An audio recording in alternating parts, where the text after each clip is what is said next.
Good afternoon, everybody. I'm here with the Deputy Administrator of the FAA, Chris Rushlow. We want to give you an update on what's been going on at the Newark Airport, what advancements have been made, the state of play as it exists right now. But before we do that, just as many of you have reported, we have an antiquated, an old air traffic control system, anywhere from 25, 35, 40 years old in some places. It is in desperate need of a brand new build, which I'll talk about in a little bit. In addition, we're 3,000 air traffic controllers short, helping control our skies. But going to Newark, obviously it's gotten a lot of attention. There's been a lot of disruption there. So I want to just give a brief history of what took place. On April 28th, there was a 30-second telecom outage. So we lost radar and we lost telecom. And then there was, on top of that, a 60-second reboot of the scopes of the radar. So for radar, it was a total of 90 seconds, and it was 30 seconds total time for telecom. The same thing happened on May 9th. Again, a 30-second outage, scopes rebooted, and that added another minute on to the time frame in which we didn't have scopes or radar at the Philly TRACON controlling Newark. We found that there was a problem, a glitch within our system at the Philly TRACON. We deployed a software update that actually fixed the glitch. And so on May 11th, the main line, there's two lines, they're redundant, the main line went down and the backup line actually fired, it worked. So our fix to the glitch actually worked. Out of an abundance of caution, the Philly TRACON shut down traffic at Newark for a short period of time, just out of an abundance of caution. And then on May 20th, there was a 2-second, we called it a radio outage, but it was static on the line. So it wasn't a complete failure of the line, but there was static for 2 seconds. We have been working with Verizon. They have one of the lines that we're using. They've worked to harden that line. It's been working as we would anticipate, even though it's not brand new. It's the existing line has been functioning as anticipated. And so I wanted to talk about kind of what's happening at Newark. There's three issues. One, we have a runway that's under construction. Two, we've had a telecom issue. And three, we have a staffing issue with air traffic controllers. So number one, in regard to the runway, the Port Authority has done an amazing job. They were working 7 days a week, 16 to 18 hours a day to finish this runway. The concrete has been laid. I think they're just striping. They are just striping right now. We have a target date of June 15th of bringing the runway online. I think if all goes well, we may be able to beat the June 15th date of bringing the runway online. In regard to telecom, so we've been at this for 30 days since the first outage. Verizon has laid a brand new fiber line between Philadelphia and New York. That was the troubled portion of the line. That's been laid. We're doing some of the connections right now, and then we have to test it. I don't want to overpromise and underdeliver, but if everything goes well, and there can be problems when you test the line, but if it all goes well, we should be able to turn over to this new fiber line at the start of July. After that, we're going to work on the second line that goes from New York to Newark. We haven't had issues with that line, but one of the lines is still copper. We're going to put a new fiber line in. But the main issue, Philly to New York, the problem line, in 30 days, that fiber was laid, and we should be able to flip over to that in short order. I want to quickly talk about the staffing issues that we have. I'm going to probably give you too many numbers, but I'm going to do it anyway. So working the Philly TRACON, we have 27 people. Of the 27 people, 22 are certified controllers and 5 are supervisors. So of the 22 certified controllers, 5 of them have taken trauma leave, and 1 of them is on a medical leave. So out of the 22, you take 6 away, we have 16 controllers working the Philly TRACON. However, in training right now, we have 16 controllers in training. Now, to be clear, these 16, they're not 16 that just came out of the academy. These were controllers that in other airspaces have been certified. They've moved to the Philly TRACON, and it takes them time to get certified on that airspace. And so we anticipate in the coming months, it's on a rolling basis, these controllers in training are going to get certified, and we're going to be able to add controllers back into the system in Philadelphia. I think it's important to know, there's a lot of questions about full staffing of controllers versus how many we have right now. We have 3 or 4 controllers working in the TRACON at a time. So let me just briefly talk about that. As Chris will tell you, safety is the priority. And if we don't feel something is safe, we will stop or we will slow things down. So on average, in Newark, they're running about 54 flights an hour for departures. We've brought that down right now. Departures are at 28 an hour. Okay, when the new runway comes online, June 15th, we're going to bump that from 28 to 34. It's going to stay that way until October, until we bring these controllers up to speed and add them to the airspace. And when that happens, we'll do another evaluation and see how much, if any, we can increase those numbers. But we have enough controllers working the Philly TRACON to control the airspace with a limited amount of traffic that we've got the airlines to agree to. So some have asked, is the airspace safe? Is it safe to travel by airplane?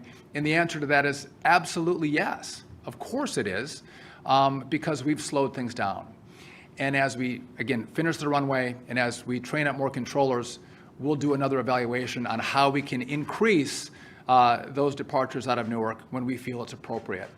And so that's the state of play in Newark right now. And before I turn it over to the acting administrator, I think this truly is a moment to look at what kind of system we're using, what kind of equipment we use, what kind of telecom we use. And it's a call to action to make sure we build a brand new air traffic control system. Now, you saw how fast Verizon worked with us to lay this fiber line. That's just an example of what's going to happen should the Congress give us the money to do this brand new build. And by the way, it's a nationwide plan. We have systems all over the country, but we need the Congress to act. I want to thank the House. They put $12.5 billion into the big, beautiful bill that's going to go towards this infrastructure project. That won't be enough. I know the Senate's going to look, can they find money to put in to this build? But we are going to need them to fully fund this project, number one. And number two, they got to clear the permitting process for us. If we have to go through a laborious permitting process, it's going to add years on. And adding years on a system that's already showing its age is unacceptable. And so I hope that the Congress is going to do their work, find the resources to help us start this project. We have the plan. We're letting it get pressure tested by industry right now, giving us their feedback on the plan. But when they send the money, we are going to be ready to go on day one. And so I think most senators and House members understand that. They're trying to look for a vehicle to do this for us. But this is probably the most, not probably, this is the most critical infrastructure project that this country has at this moment. And I do want to take a second and thank President Trump. His leadership here has been remarkable. As I've mentioned to many of you in the past, he cares about the airspace. He wants it to be built brand new. And so it's been a rare moment in time where we've seen the failures of the system. We have a Congress that understands it, and we have a president who's leaning into it with us. And we have American companies, corporations that are willing to put the FAA not at the bottom of their list, but put the FAA work at the top of their list to make sure this project gets done in an incredibly quick fashion. And so that's where we're at. I want to turn it over to the acting administrator to fill in the gaps that I might have missed, but we had a fairly good Memorial Day weekend in travel, especially in the airspace. I want to have him talk about that and a few other issues that have come up. Chris Rushlow. Thank you, Mr. Secretary. So let me start on right where the Secretary kind of touched on a couple times, which is the system remains incredibly safe. We had an amazing Memorial Day weekend travel season. I would say that it was record-breaking for Memorial Day. We had approximately 230,000 operations in the system. So related to that, there was less than 1% of cancellations through that holiday season, and less than 3% of delays. So the system is working. As the Secretary talks about, what we're doing here in managing that and working closely with the airlines and the airports is to ensure less disruptions in the system by operating closely with the airlines to understand what the system can handle safely. So a lot of work goes into that in advance of the holiday, where we work with the airlines, we work with the airports to make sure that they're managing that traffic, that they're scheduling the proper amounts, and then working with our controllers, with our staff. And a special shout out to the controllers that worked that holiday weekend. They did a phenomenal job in making sure that delays and disruptions were minimized to the traveling public. So again, I think what's really important is we look through a record-breaking holiday season, as well as probably the third, I believe it's the third highest travel day we had this year, 2025. And we look at the reduction in cancellations and the reduction in the disruptions, the delays. We see really where the system is working as we talk about additional controllers and we manage air traffic as it relates to the weather and the like. So again, I would just close by saying that we will continue to work with the airlines, with the airports to make sure that as we manage traffic, we do so safely and efficiently throughout the system.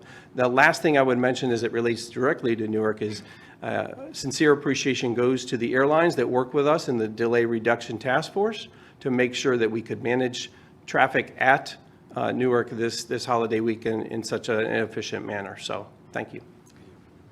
And I just want to take a moment and also thank the FAA and Administrator Rushlow. They have done a wonderful job standing up and working together to help us think through how we resolve these issues and how we develop a plan to actually make American airspace the best in the world with the most updated, greatest technology. And so with that, if you guys have any questions for us, we're happy to take them. Yes. I believe in the press conference a couple weeks ago, you had talked about the new fiber optic lines, and at the time, I think you were saying you were hoping those could be live by the end of May. Was there something that happened to delay that to July? So what happened was, again, we laid fiber from Philly, or Verizon did, from Philly to New York. That, if you think about laying fiber, that happened in record time.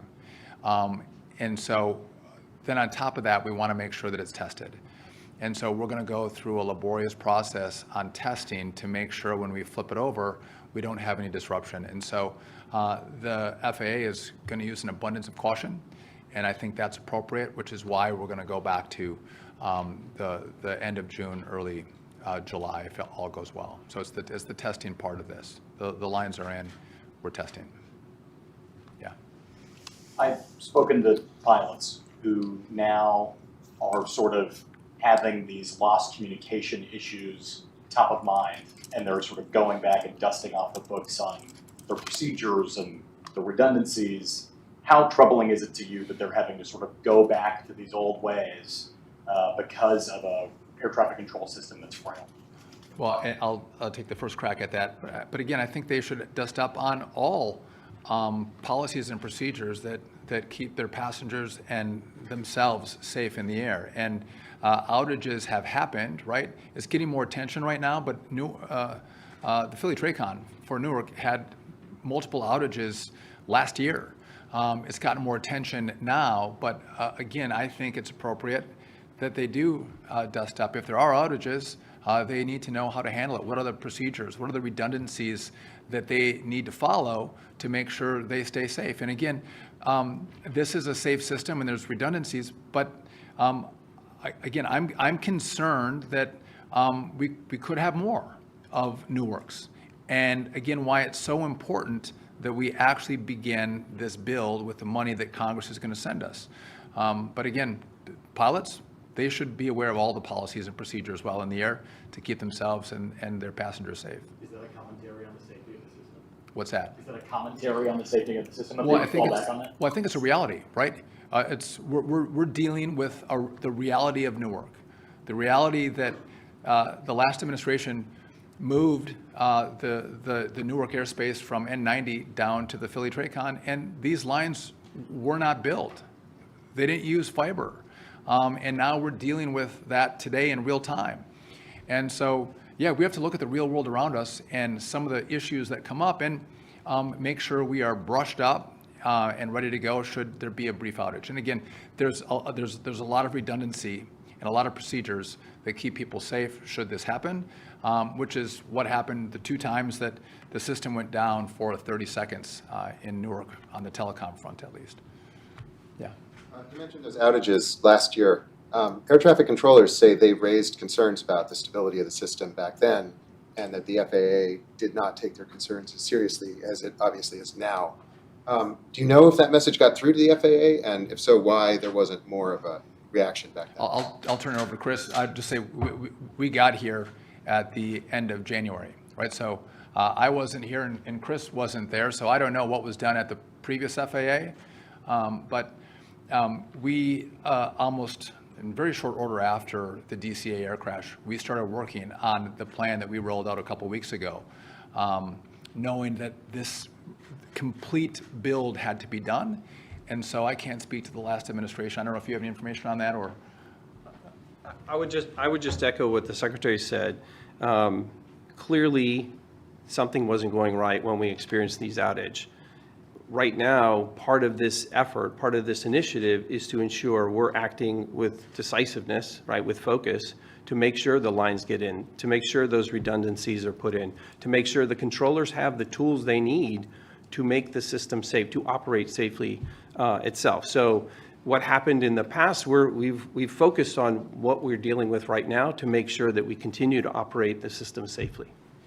And just I would note that the FENS contract, which in part is to build out the fiber telecom, that contract, so you all see what the system is right now with copper wires. That contract was not over the course of 1 year or 5 years. It was over the course of 15 years. The last administration signed a 15-year contract to upgrade the telecom. We need it now. It shows how there was not a focus on the true issues that the FAA was facing.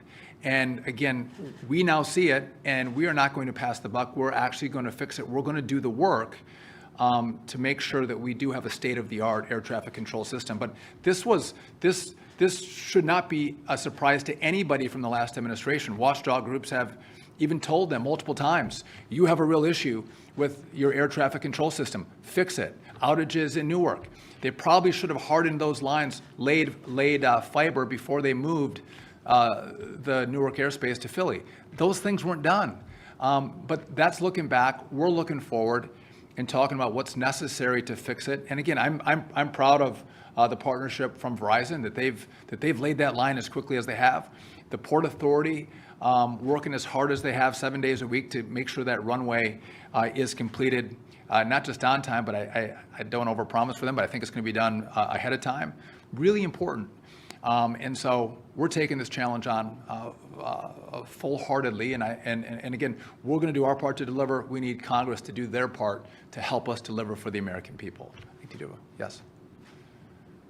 Either one of you can go. As we move later into the summer months, are travelers being asked to take other airports besides Newark to try to lighten some of that load at Newark? That's a great question. So no. The number of flights with the delayed reduction agreement that we got with the airlines at Newark is a flight capacity that the airport can handle with the number of controllers that we have. So what you were seeing before was a number of delays and cancellations. At 28 an hour, it's going to go to 34 an hour when the new runway comes online. That is a number of flights that that air traffic control can handle. And so if you book, I think are going to fly in Newark. You're not going to see what you saw a couple of weeks ago. So I would say, no, you don't go to another airport. If you book at Newark, you're most likely going to fly at Newark. Those problems, because we've slowed down the number of departures an hour, is now a number that is manageable. I know you guys have said that you are looking at other airports to see where some other issues might have been. Obviously, we've seen an issue in Colorado. Is the Verizon partnership something that we could also see sooner rather than later in somewhere like Colorado or these other areas that you're looking that might have these similar issues? Yeah, so there's not one telecom company that controls the whole country. So what you'll see is, I think, virtually every telecom company have some part of the build that we're gonna undertake when the Congress sends us the money. So you're gonna see AT&T and Lumen, and there's, the smaller providers are all gonna be involved. I'm just commenting Verizon was fantastic in how quickly they moved to make sure this line that was having issues was put in and ready to stand up and be tested. We'll do two more. Okay. During the first Trump administration, I believe there was a proposal to do like a privatization of air traffic control. And this time seems like there's a very different push to just, improve the system we already have.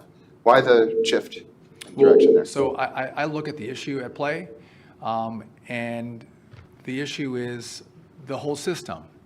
And you saw 55 different groups come and support our proposal, groups that are oftentimes on different sides of the table. Privatization is a fight that someone can have if they want at some other point. I don't want to divide people. I think working for the American people is to say we are going to build an air traffic control system that truly is state of the art, that is the best in the world. And to have a fight about privatization is just going to divide people. And what that'll actually do is make sure that we don't actually build a brand new air traffic control system. That's a guarantee that political fights will take a priority over the great infrastructure build that has to happen in this country. And so I'm not interested in political fights. I'm interested in doing what's right by way of the American people, the flying public. And that means keep everybody together, build this brand new system, make sure we can have more capacity in the airspace. By the way, you got to think about, we are going to have eVTOLs or drones, Ubers in the air. We're going to have drones in the airspace. So the airspace is going to become more complicated. And we need to build a system that can take on that complication, that additional use, and probably more flights in the airspace as well. What we have now, I don't think can accommodate that. And so thinking over the horizon to the future, what we're going to build can accommodate far more uses of the airspace as this technology develops. Yeah. You guys are specific about what you want in a brand new ATC system, but I feel like I've still not heard a number for what you're asking from Congress. Do you have, is it 30 billion, is it 40 billion, do we know yet? So that's a good question, which I think you've asked me that before. And so I'm not giving a number. It's going to be tens of billions of dollars. It's a partnership with Congress, right? And Congress, I was there for 9 years. They do a dance the way that Congress dances, and how they find pathways to fund bills is in the purview of the Congress.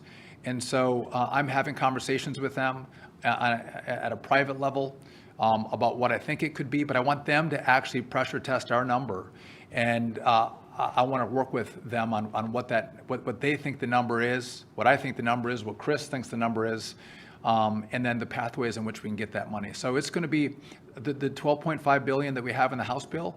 It's going to be more than that.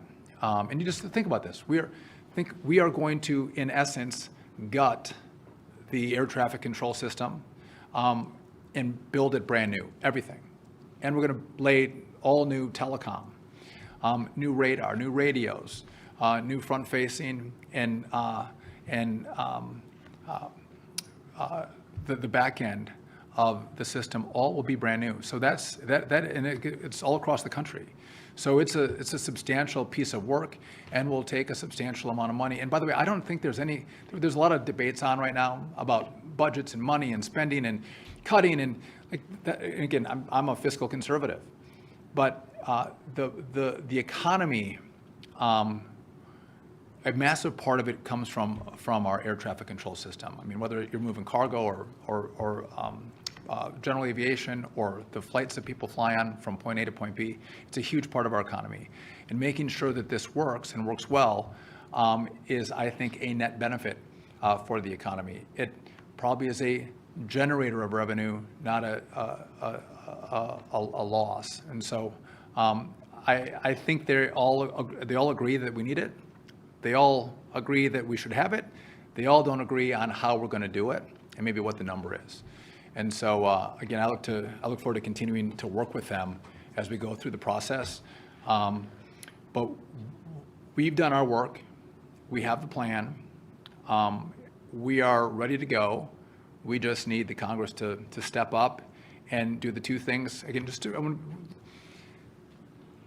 the Congress has given the FAA partial funding, right? They don't give them the full amount, and they get partial projects. It takes way too long. And again, the technology changes, the priorities change. We need it all up front, which that's a big ask for the Congress to give us the money all up front. That is necessary if we're going to be successful at this project. And again, you can't make us go through years of permits for laying new fiber. We need it now. And I think Democrats and Republicans are going to agree that yes, with certain guardrails around giving you relief on permitting and giving you the money up front, with those guardrails, I think they're going to buy into that idea. It's just they got to figure out how they're going to do it, which maybe is why I left Congress. It's going to be interesting to see how they can do it. With that, listen, thank you all for coming. We appreciate it, and we'll keep you updated as we get new developments. Thank you.